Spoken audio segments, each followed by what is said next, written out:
Oh, hello, people. You caught me in mid-tech flow. I just turned it on and saw that my mic wasn't set up properly, so ta-da! And here I am setting up the rest of things as we go live because we don't do this the professional way. Um, there's what I'm looking for.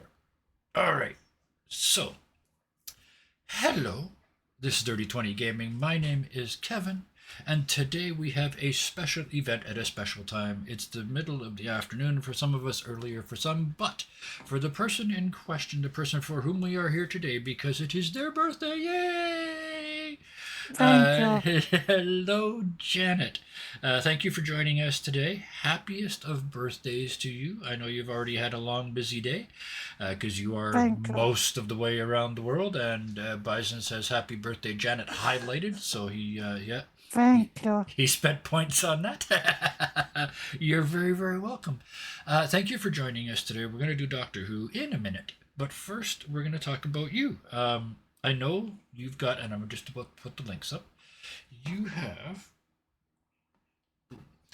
both a Twitch channel and a YouTube channel where you do all kinds of interesting things. And I'm going to specifically mention the interview you just did. Tell us a little bit about that.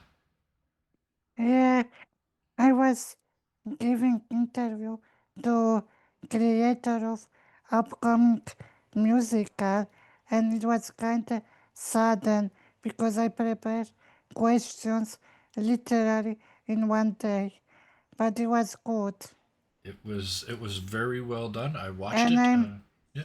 and I'm happy that she agreed to talk with me. Yes, yeah, it sounds like it could be a really interesting process or show coming out of it, and I'm glad you got in on the ground floor. But that's enough about that, and I'm not even going to talk about the other Also, stuff. Also, I'm doing a lot reviews of Yes, movies and yes, games and and streams of events. yes, and you're busy. You're doing more than me, lots more than me in a week, and I appreciate that energy. But I'm not even going to talk about Dirty 20 this week right now. You know the thing. We're here all the time. Let's do this. The inspiration behind this came when I found out that it was Janet's birthday coming up, and I asked them because anybody who watches this knows I have got an ego the size of a truck, and I think I can play anybody. I played Q. Ha ha ha ha. Well, tonight we're going to put that to the test because tonight I'm going to play one of the doctors. Probably the most challenging NPC I've ever tried to play. So, Janet, this is for you. You ready? Yes, maybe you tell which Doctor Who because Oh, it's we're going to get to that so when many. when I get to the descriptions. You'll know right away. All right. Okay, Michelle. It's just like every other day. It's just another day that ends in a Y, right? You're in uh, London and you pull back the curtain of your flat and you look out into your back garden, and it's a really nice back garden. Vines on the walls, the brick just creeping through here and there, bushes and shrubs. Not so much flowers, just lush greenery. Right in the middle of it, there's a big blue police box. Standing next to it is a tall man with really short blonde hair, big square shoulders, a leather jacket, and, to be fair, a puzzled look on his face. What do you do? I'm thinking for a moment that I ignore him and he go away, and I go to watch TV. Okay. A couple of minutes later, there's a very gentle knock at your back door. Just three taps, just thump, thump, thump. Almost shy. I sighed like, uh, nothing, please, and I go to open this door.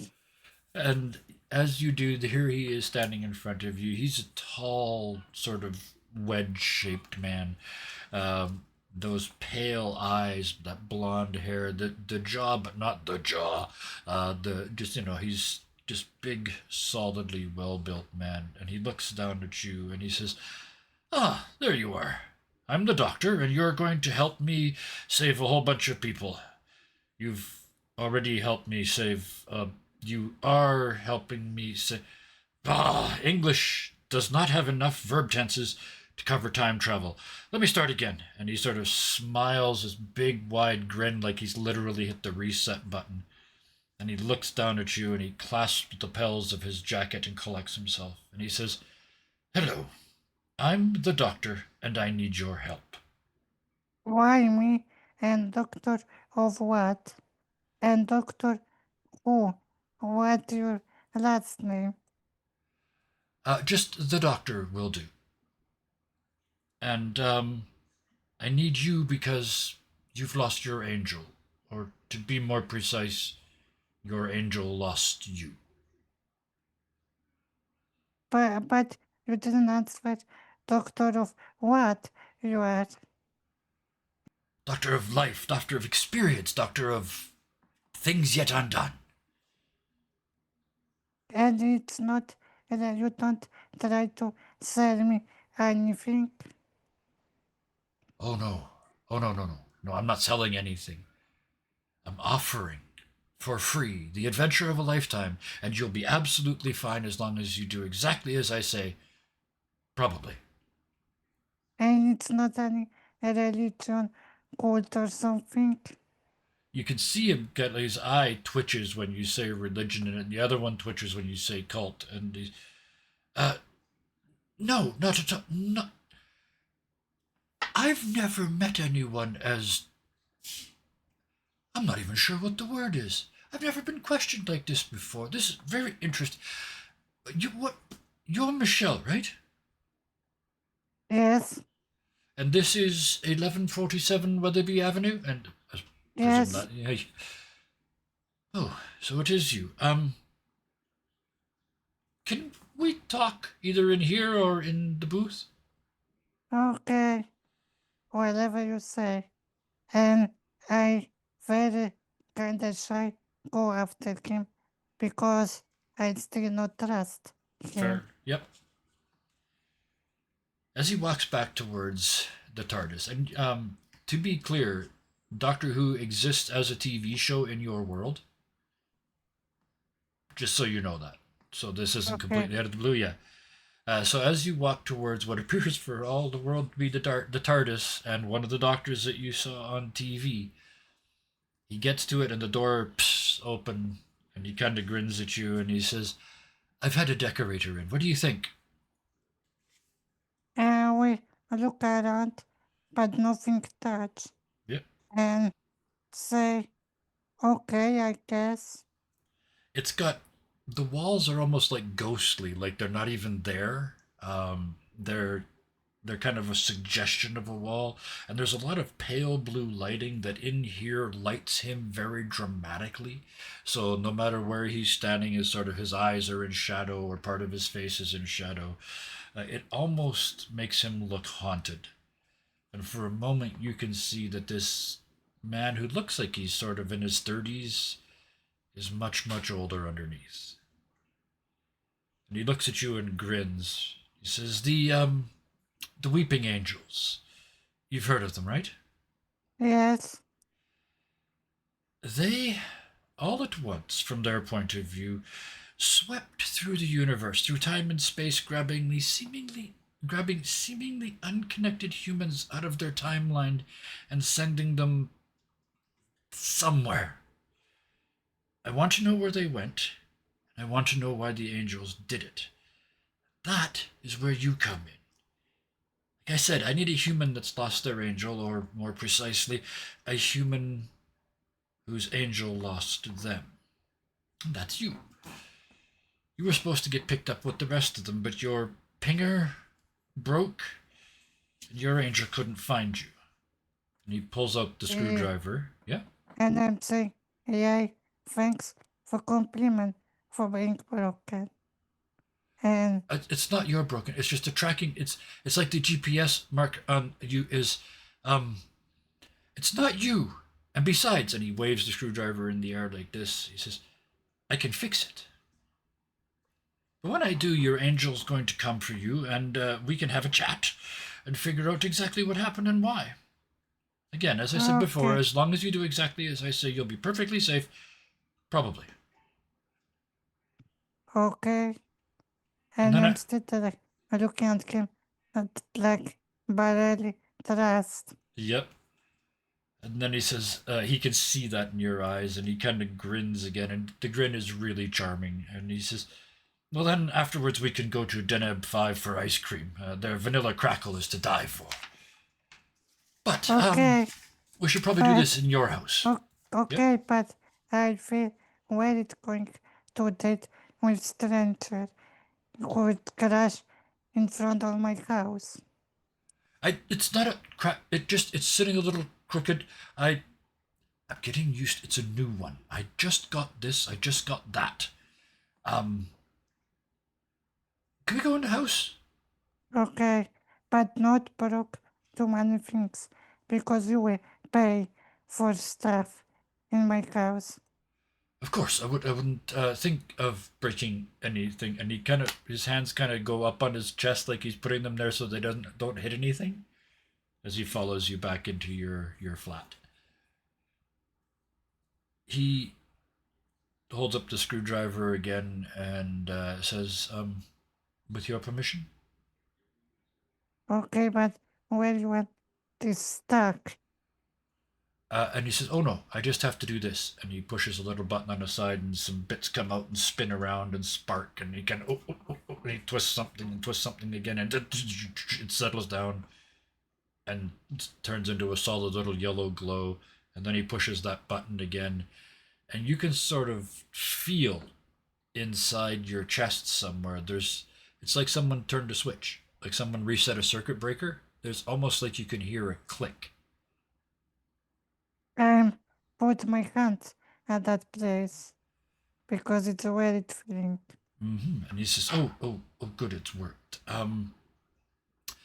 So they're going to be here shortly, but while we wait, what is this picture of? And I'm going to put you on the spot. He points at a picture on your mantelpiece, and it's you and someone. What is that picture? Maybe family. Nice. So it's you and your parents, perhaps? Yes. Okay. And he asks you, oh, where was that taken? Years ago. And he's looking at you with that total focus and concentration that the doctor does. He does all things 100%, right? It's absolute focus. And you can see a click on his face as he looks up over your shoulder across the room. And the smile, he's quite close to you because you're looking at this picture. The smile on his face is not nice and pleasant anymore. It looks like it could bring down worlds. But he's looking over your shoulder, not at you. And I, he's I look around fast. What is behind me? and you see the far side of your flat, right beside the television, a weeping angel. It's standing like this with its eyes slightly covered, but it's got that look to it like it's made out of stone that's a billion years old. It looks like it's been there forever. There is a sense of menace coming off of it. It's like the room just got cold. Not evil, just cold. And I ask, how this show up? Where this come from?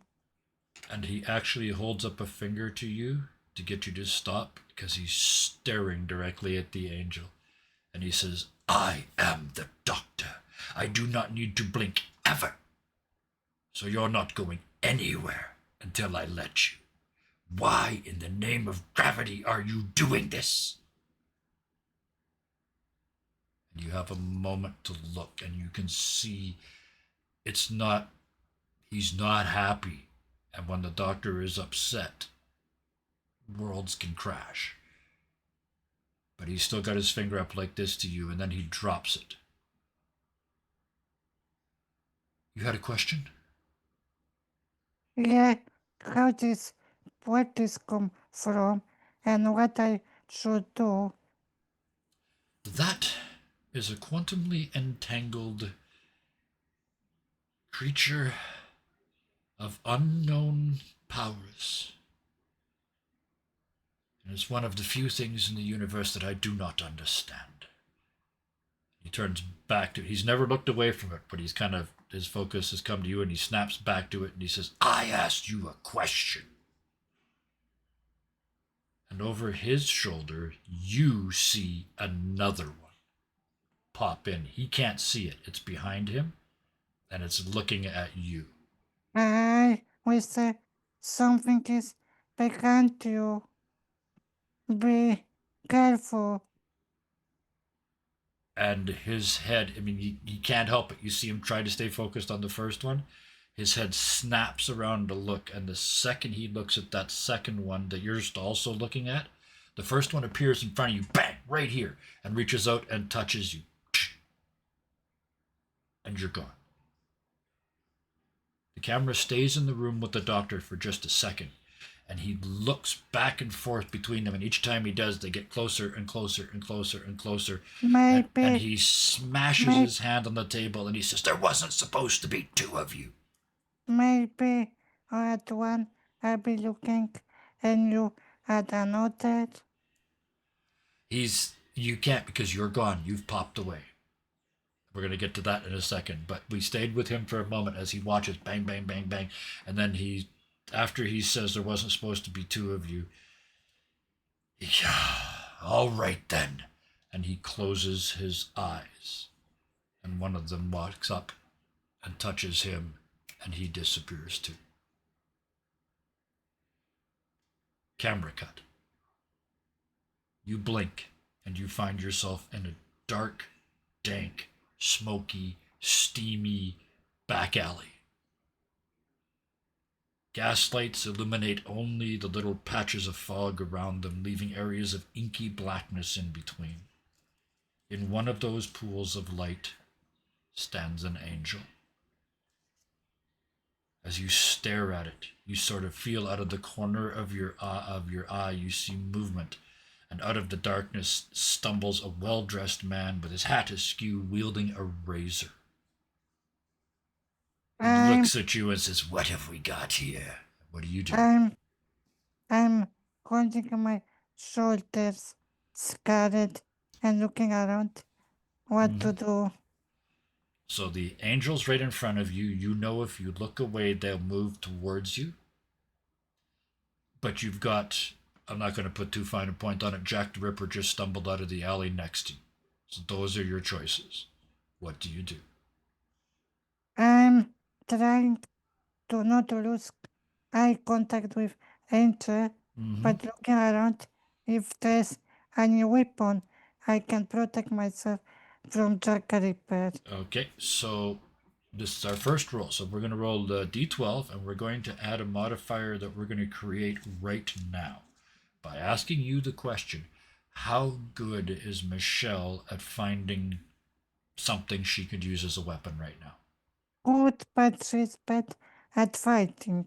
But Okay. she's good at looking. Good at finding the thing, bad at fighting. I love it. So we're going to give you the modifiers you've got is anywhere from 0 to 4 is what we're going to add to this. So I think good, we're going to give you a +3, right? Does that make sense? Okay. So I'm going to roll it. Must be your birthday. First roll of the day is a 12. +3 is 15. You look to the left, you look to the right. There's several choices that you find. There is a broken farm implement that's kind of like most of the blade of a scythe is sitting in one corner, and off to the other side there's a small double-sided dagger. So you're spoiled for choice. Which one would you like? I would like to have a distance so farm looks better. Okay. So I don't want to come too close to this Jack the Ripper. So without looking at him or without looking at away from the angel, you kind of scan the ground while you keep him sort of all of that. You reach down and grab this and you hear that zing of metal on rock as you pick it up out of and draw it away from the ground. He starts to dance from foot to foot and he lunges at you. To defend yourself with any chance, well, I'll give you the choice. Do you keep looking at the angel, in which case it's going to be very, very difficult to defend yourself, or do you take the chance and look at Jack to try and defend yourself better? I would fast look at Jack, but very fast, Just not bang, very and long. then look back. Okay, perfect. You snap your eyes to Jack, and do you try to attack him, or are you going to act defensively? Attack. Okay. And how? And you said you're not very good at that, right? So we'll just add a one. Yes. I think just 2. two. Okay, we'll add a two. Well, there you go. You rolled a 10. Plus 2 is a 12, which is more than enough to this. You swing that scythe around, and he's not used to people fighting back. He's sort of stepping in with the razor. He's going to cut you. And you catch him just on the inside of the arm and kind of up and across, and you take a whole big chunk of the flesh with it, and he hisses and pulls himself back down. You look back to where the angel was, it's gone. You look back again and you see two things. Jack has switched hands with the razor and he's trying, while it's awkward with his left hand, he's trying to attack you. And then just behind him, you see the angel appear and touch him. He doesn't disappear. A wave of capitalized letters, judgment, comes off of the angel and passes like a ball down this alley. It goes over you and you feel judged, but you passed. Jack didn't. Jack starts to burn in a holy blue light.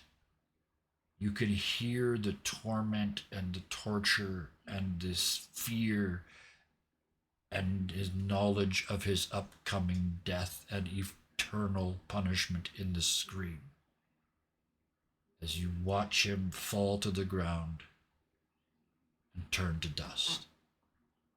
Thanks, I guess. And now I will thinking what to do now because I'm place nowhere, doctor is nowhere, and I don't know if this angel will do something to me still.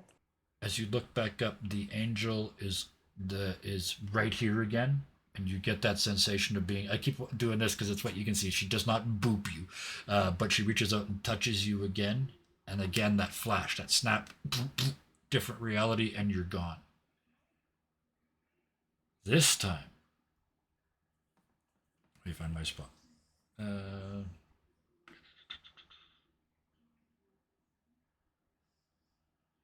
There it is. Okay.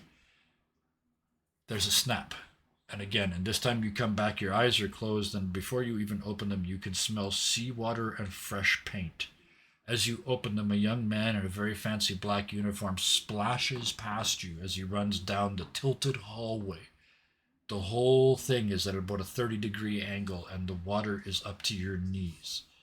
This place is spectacular. Marble walls, teak doors, and there at the end of the hall in gold letters it says Titanic. The ship is already 30 degrees off center. You look out a nearby porthole and it shows you nothing but cold black water and an iceberg. At the end of the hallway that you're standing in, an angel stands on a plinth. The whole thing's tilted at 30 degrees and she's still there. She hasn't fallen off. She should have fallen off, but she's still there. And this time, the hands are like this. And Michelle will say, just great. And I will look if there's people, even from movie Titanic, to say to Jack to be on door as with care. Jack, don't trust her. Get your own door. Sorry. You look around for the movie, people. This isn't the movie. This is the real Titanic. So we'll. But I love that idea. Like I'm in one fiction. Why wouldn't I be in another? In fact, it's such a good idea. Even though it's the real Titanic, you run into the real Jack, and get to give him your. What do you tell him? Jack, remember this door you will be swimming in future. It can be Jack and your girlfriend. Remember, you were you both can survive. And he looks at you completely confused and says, "Thank you," and runs off into the ship. The ship is sinking. Michelle, what do you do?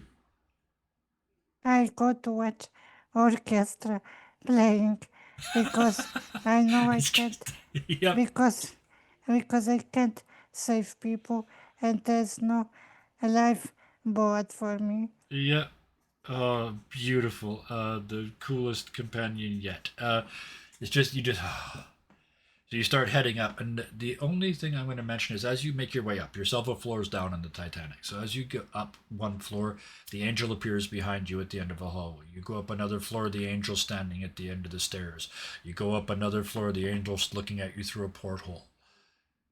And then finally you step out onto the deck, and by this point it's almost 45 degrees. You have to hold on to not fall. The orchestra is sort of bracing themselves against the railing. Some of them are starting to fall into the ocean. All around you, people are falling off, jumping off, trying to climb up onto the high side, even though the ship is rolling. You can feel that ice cold air. The iceberg is right there. You can still see the iceberg. You can hear the ship below you crunkling and crankling as the water fills it up. Like you said, there's no way off. And now the angel is standing at the front of the ship where they did the King of the World thing. It's standing there like a figurehead. What do you do? Nothing, because I can do nothing. So I only listen orchestra. And the ship tilts, and finally you can fight it no more, and you fall. Through the air, down the side of the Titanic, you can see the broken lifeboats go by. You can see the portholes go by. There's still people inside in places. The last thing you see before you hit the water is the actual rip, the actual tear all the way down the side of the ship. And then you hit that water, you brace yourself for the ice cold impact, and it's not there. You land on grass in a big pile of hay. And when you dig yourself out of it, it's warm, it's sunshine, it's a beautiful, idyllic day. And just in front of you is a tiny little village. All thatched roofs and chickens running around, and people using hand powered sharpening devices to sharpen implements, and people using a cornstone to grind. I will look to ask where I am and what time is, but I'm curious if people react at my clothing, because it sounds like medieval where I have modern clothing. It is very medieval here, and your clothing is very modern. And as you look to see if they react, you hear a voice behind you, and it's the doctor. He says, they see you exactly as you see them. It's like the language thing, it's sort of a trick with how I work.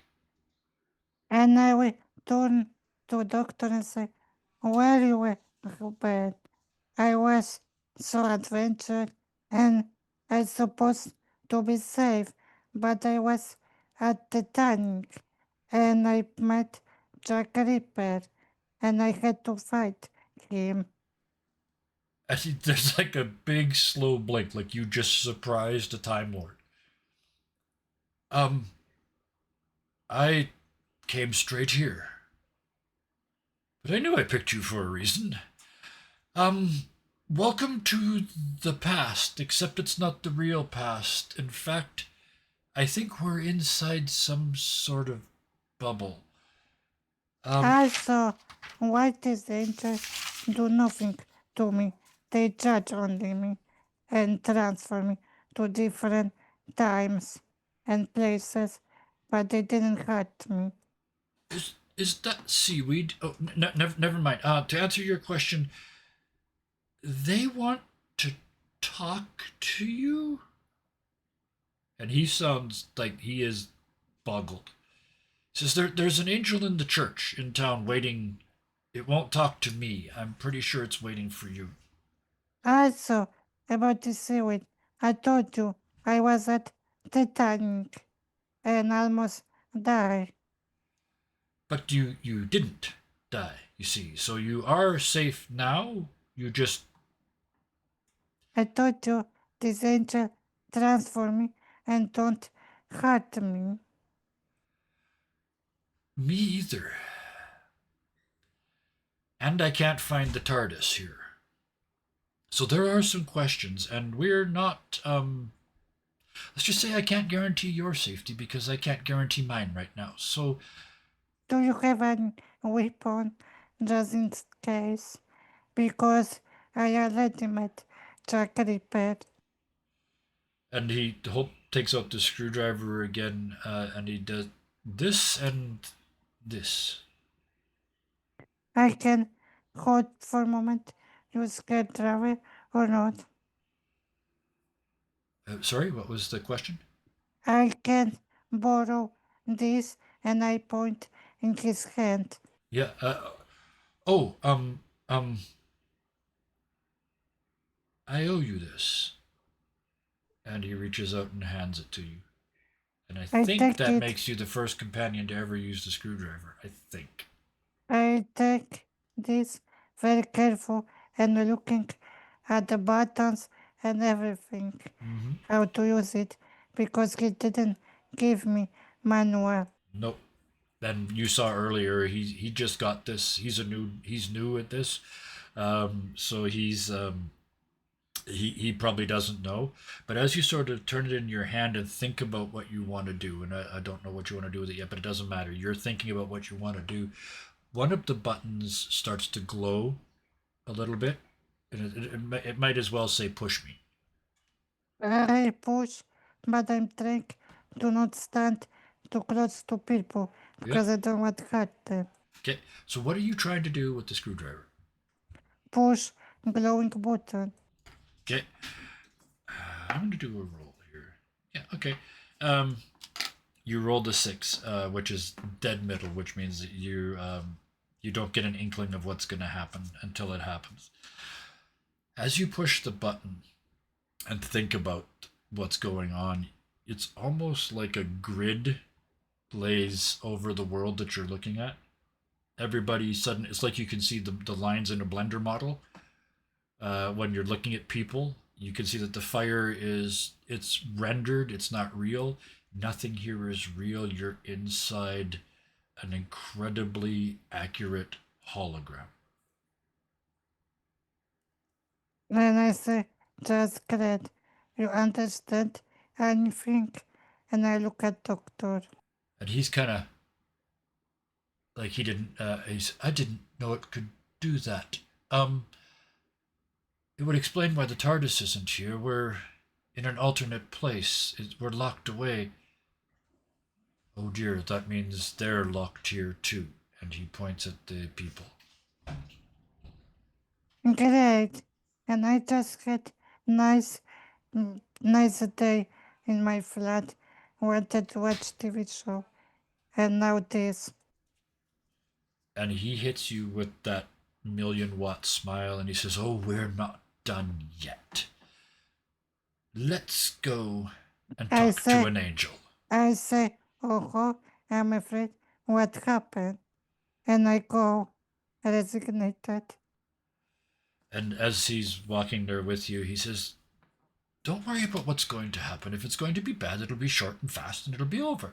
If it's going to be good, you'll be able to remember it forever. And remember, after we're done, ice cream." Okay, but you pay for this ice cream. His eye goes up. He says, "May I have my screwdriver back? Why you want? I just feel better with it. It's a safety Oh, blanket of sorts. I'm not okay, very good at but this, you know." I'm also bad at fighting, and I have no weapon if they attack me. I already fight Jack Ripper. And that shocks him again. Is I don't think fighting's going to work against an angel. And you get to But the what? yeah. But what if they summon something else? Well, then we'll start with running, shall we? And he opens the door to the church. I give him After this. you, yeah, I give him this the screwdriver. skater, Yeah, and I say, why me first and not you? it won't talk to me. And the last time I walked in there, it slammed me through a wall. Okay, and I go. I'm sure you'll do much better. Oh, you went. And Also, also I said that what a gentleman.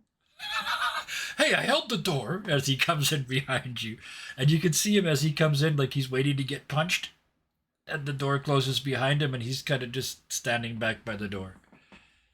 He looks.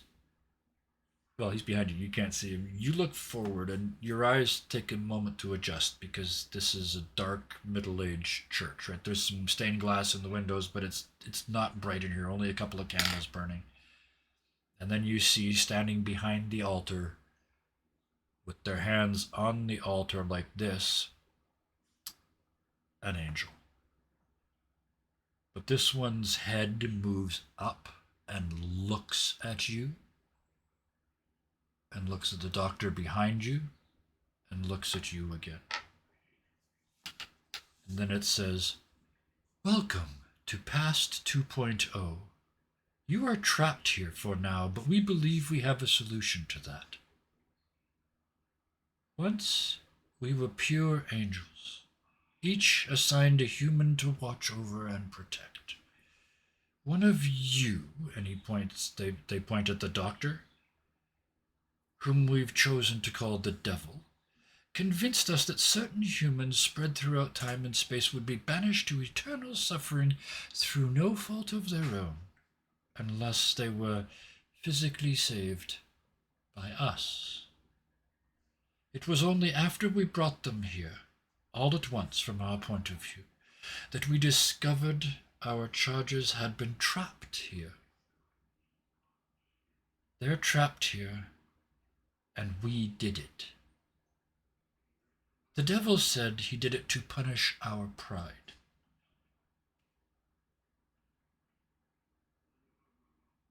Do you have any comment?"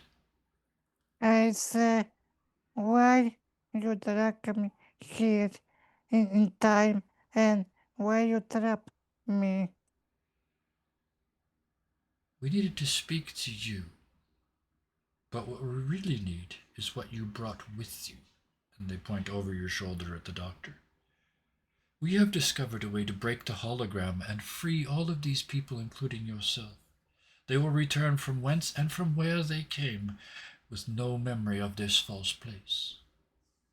Why you This, didn't thought this at my flat when I was with doctor and just drag me to judgment and Titanic? in past 2.0 is the only place the devil can't reach. He created it, you see, but he sealed it, and the seal works both ways. So this is the only place we could tell you without him knowing. Why you need me and not just tell doctor directly? We needed someone to get the doctor here, But just why me? because you were the only one whose pinger broke. We turned a Yeah, negative into a positive, you see. okay. This release that we speak of does come at a cost, and she looks over your shoulder at the doctor, for you. If you die here, you'll reinsert yourself into the universe in your next form. Since this place is outside the universe, or to be more accurate, inside it, depending on how you look at it. When you manifest there, you'll leave here. That will break the logic of this place, breaking the hologram and freeing them all. So, no ice cream. The doctor behind you has almost stopped breathing. He looks at you and says, "I just got this body. I just got the TARDIS decorated. I don't even know how to use the damn screwdriver yet." I asked Andre, what if I use for him screwdriver? It will still work. He says, "I'm going to need this when I regenerate." But what if I break logic? Then you don't need regenerate. He He stops. He was handing you the screwdriver. I take it. He says, "Hold that for me." Okay, but how we go after this to ice cream? And you could see he was worried and he didn't want to do this. And I mean, nobody wants to die, right? He just got here. Uh, but when you say that, the grin comes back. And he nods his head and he says, "Vanilla crackle, if I remember." I prefer caramel, but vanilla it's also good. And he just laughs out loud, and it is the sound of pure joy. It's like the universe is laughing. And he looks at you and shakes his head and he says, "There's never been a companion like you."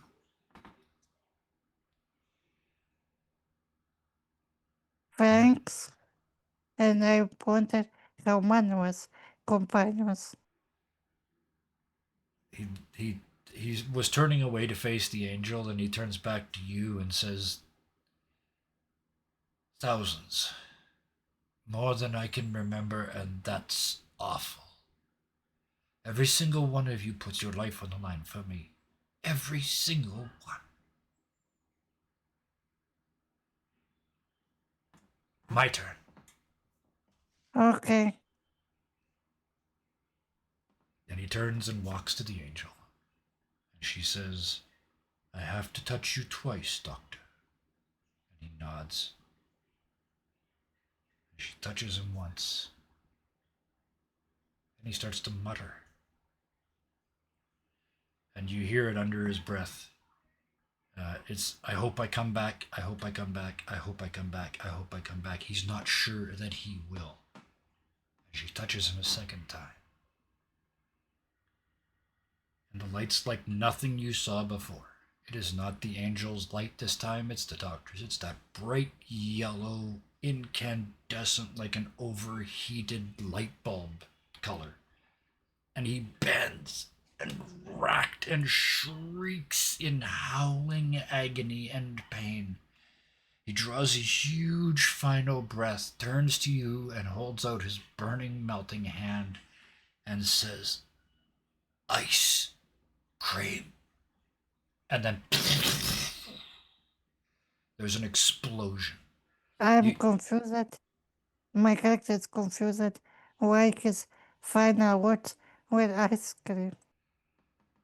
and as you have that thought, you're blown back by the explosion of his ceasing to be. You see the angel go back, and they should hit the wall, but they don't. The wall disappears. You see that wireframe again, the framing behind the hologram, and you see it ripple and tear and distort, and it's just and it's gone. And you see the angel spinning off into space like Darth Vader at the end of the first movie, just spinning off into eternal blackness. You blink, you open your eyes, and you land on your couch. You can see out the window. You can see your back garden. You can see the trees. You can see the bushes. But you'd have to get up to see if the TARDIS is still there. I look at screwdriver if this was dream or not. You look down, you see the screwdriver in your hand. For a moment, it's clearly off. There's no lights, there's no bell buzzers, there's no bells, nothing. And then it kind of and charges back up in your hand. I try use it. You, and it changes channels on the TV because that's the easiest thing to think of right now. It runs electronic stuff, so TV comes on. I look up in window You look out the window, and the TARDIS is in your backyard, and the door's open.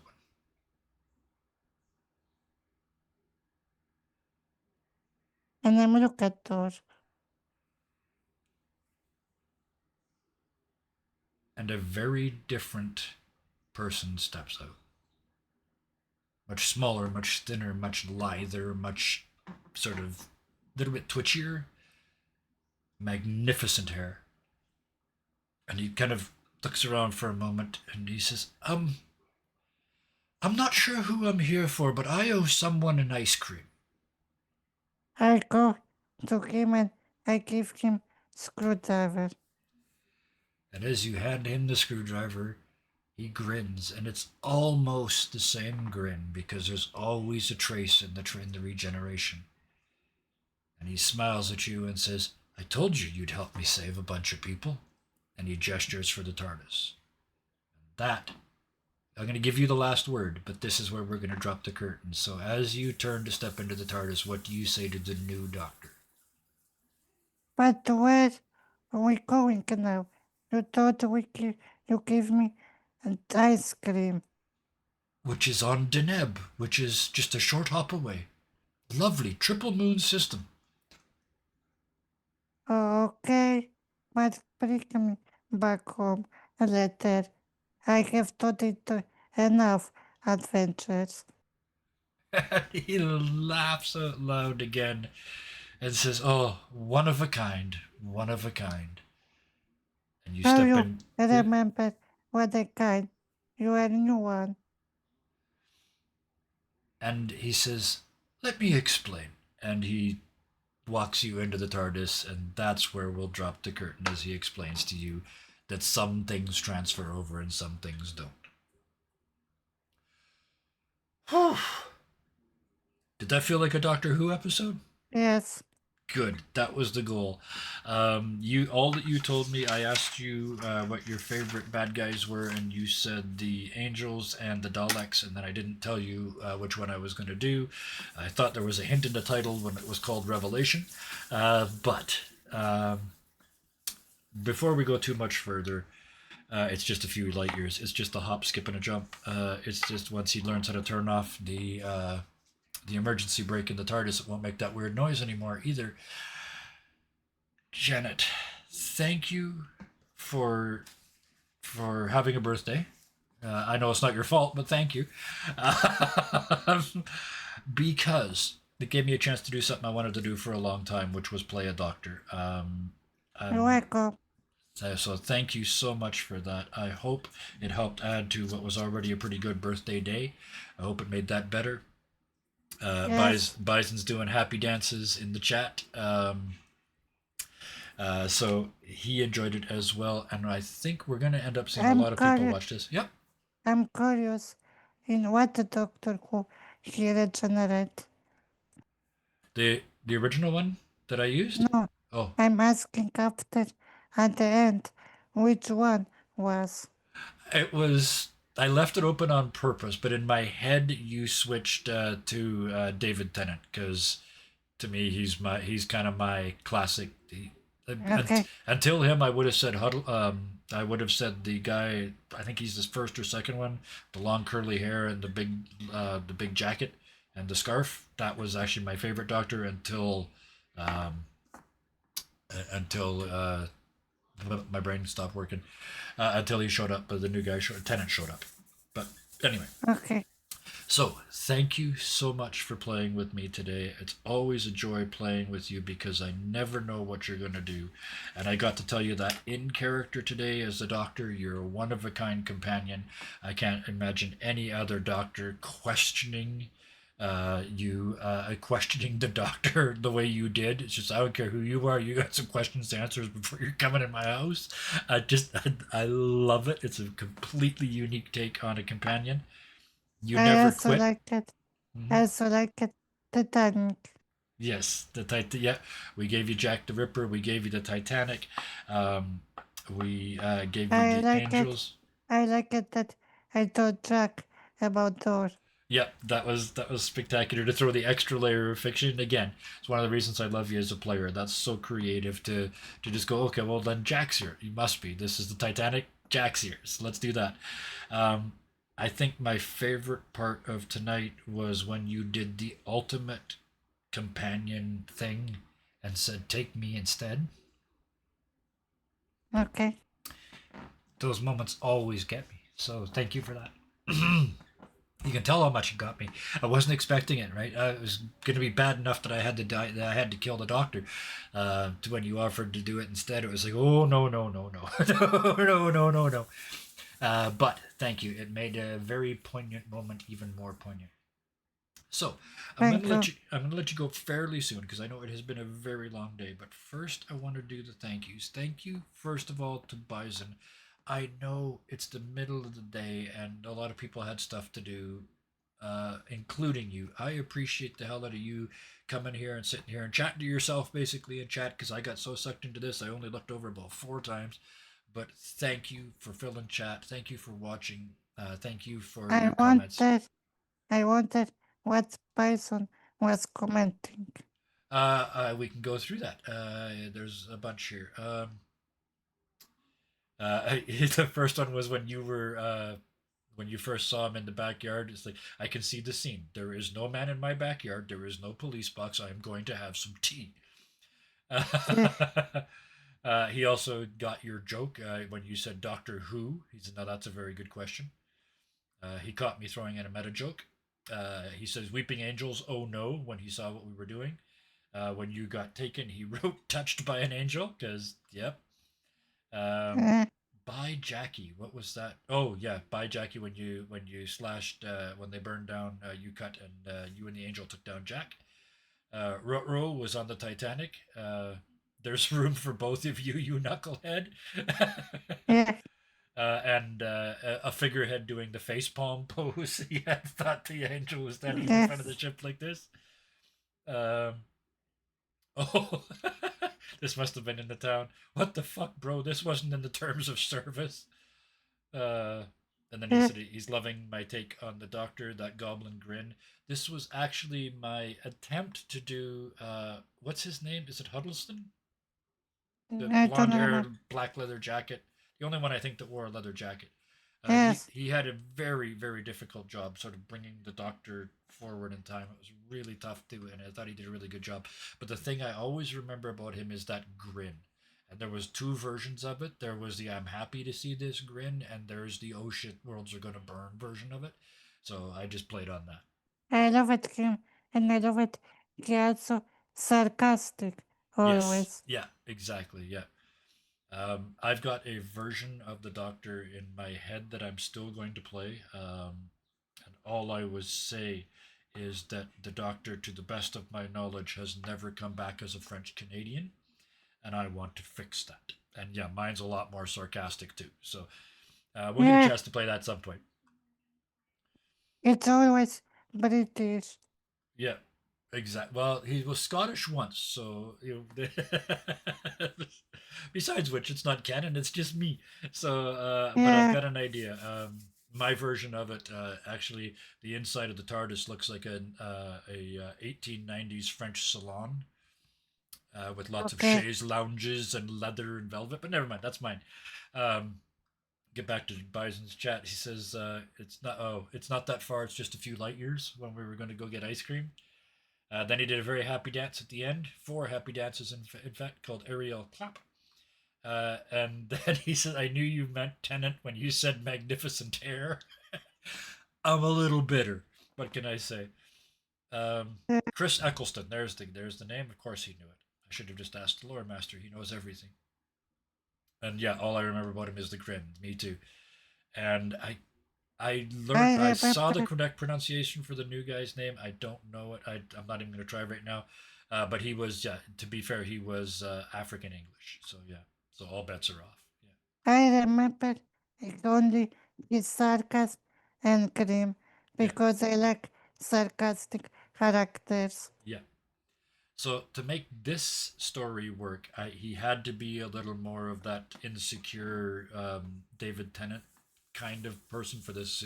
If he had come into this really really confident, this wouldn't have been the same story. So I kind of changed that. But the short version is thank you to Bison. Thank you to everybody that's going to watch the VOD because I know they will because they'll watch it after work. So the trick with the VOD is there's no place to put comments in it. So after you watch it, or before, or anytime you think would be appropriate, if you're seeing this, please pop into our Discord and say happy birthday to Janet. It might not be her birthday anymore, but we'll make them go back in time. So, Also, you can leave wishes on YouTube comments. yes, and I was just gonna get to that. I'm gonna post to YouTube. I usually wait a couple days to do it. I'm not gonna. I'm gonna post it right this afternoon, so that you can go to the YouTube and put some comments in there as well. But until then, and yes, the rumor is that Billy Piper. It was actually foreshadowed pretty heavily that Billy Piper is going to be the next Doctor, which would be interesting. I think that's I'm the first time a kinda, companion would be a Doctor. it's, it's kinda shame that now viewers blabbing lately of the show. Yeah, it's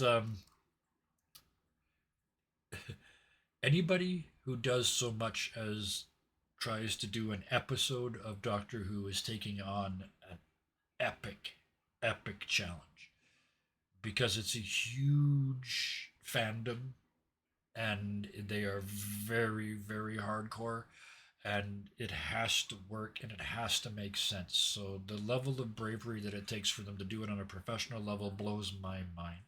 I'm just glad And we could it's tip our hat at it this evening or this and afternoon. it's for and it's for so long.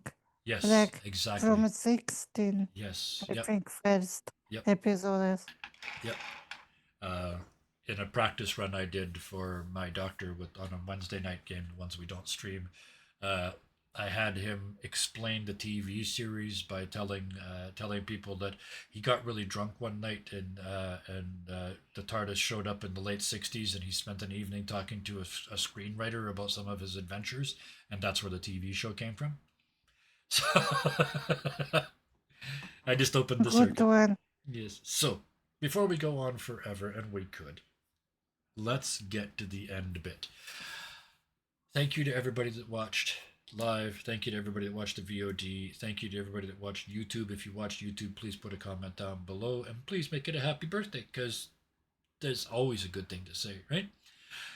Other than that, thank you so much on so many layers for you, Janet. Not just tonight, but in all of the help that you give us over at the channel. You are a key member of that community, whether you realize it or not. So thank you for that. Thank you too. You're very welcome. The happiest of birthdays for the last couple of hours that you've got left on this one, and I'll make you a deal. We'll see you next year for another episode of Doctor Who. Okay. All right. With that, the only thing left to do is the other important bit, which is to remind you, not just on people's birthdays, but every damn day, when you see a chance, be nice to somebody. It makes a difference. Bye bye. Bye.